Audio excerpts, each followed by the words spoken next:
Could it be that the long-buried and hidden Phala Phala report into what happened at the president's private game ranch could be the downfall of Cyril Ramaphosa? Probably not. But they certainly found a fall guy. That's right, Wally Rhoode. That's the guy.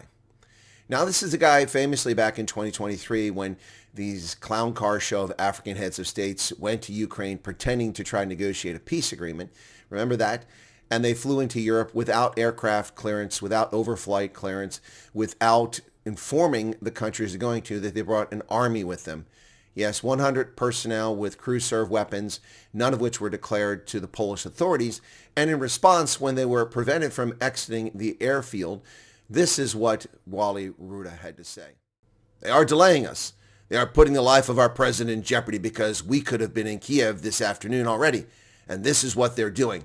How racist they are. We were sabotaged while we were here. No, you're a race hustler of epic note. Now, that quote was cut short in SABC news broadcast covering the story. SABC buried his racist allegation. Now, this is the sort of buffoon promoted through the ranks in every nook and cranny of South African government. His incompetence was on full display on that day, as was his vile race hustling to explain away South Africa's failure to perform the most basic task of requesting overflight clearance and disclosing personnel entering a country. I know. I have done this over and over and over hundreds of times, requesting clearance to fly over countries, requesting landing rights, and disclosing the personnel coming in on official and diplomatic passports. And I have also been one of those officials. The South African government, typical arrogant or incompetence, failed to provide this information to the authorities, and therefore they were delayed. And then he tried to claim they were racist because his dim-witted mind couldn't comprehend his incompetence was responsible, not his skin color. But the question here is, why did Ramaphosa need 100 security personnel to enter Poland in the first place? No one in Poland even has any idea who he is, nor do they even remotely care about Ramaphosa. Folks, this occurred over 3 years after Rhoode, according to the long-buried report, egregiously broke the law in multiple instances. Now, if these allegations are true in this police report, why is a criminal in charge of presidential protection? More importantly, what did Ramaphosa know and when did he know it? The fact that this report was made public is a bit surprising to me, unless the cabal decided to lay it all on Wally and let Cyril skate away scot-free. Let's talk about the alleged crimes of Wally Rhoode in this instance.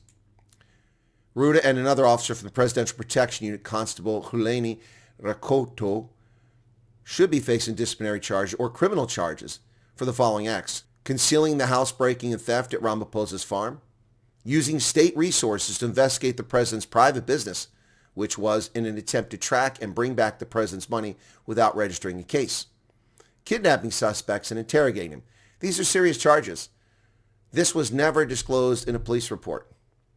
Using the state's resources for the personal benefit of the president. That is corruption of the highest order. And kidnapping, well, that's a serious felony. And unlawfully interrogating them.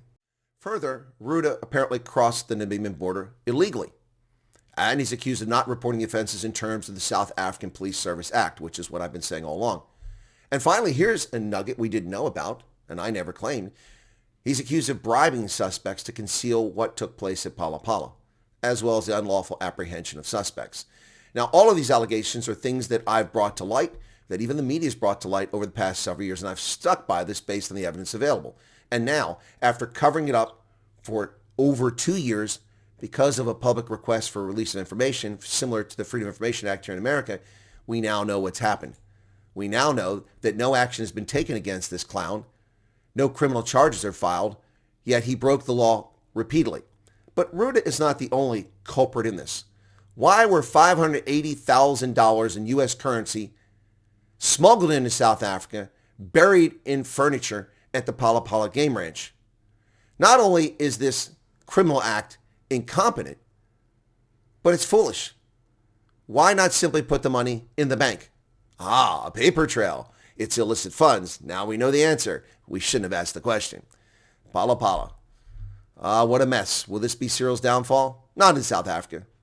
But Wally Rhoode will take the fall. He'll be suspended, lose his job, be promoted, probably be put in the provincial legislature of KwaZulu-Natal, something like that.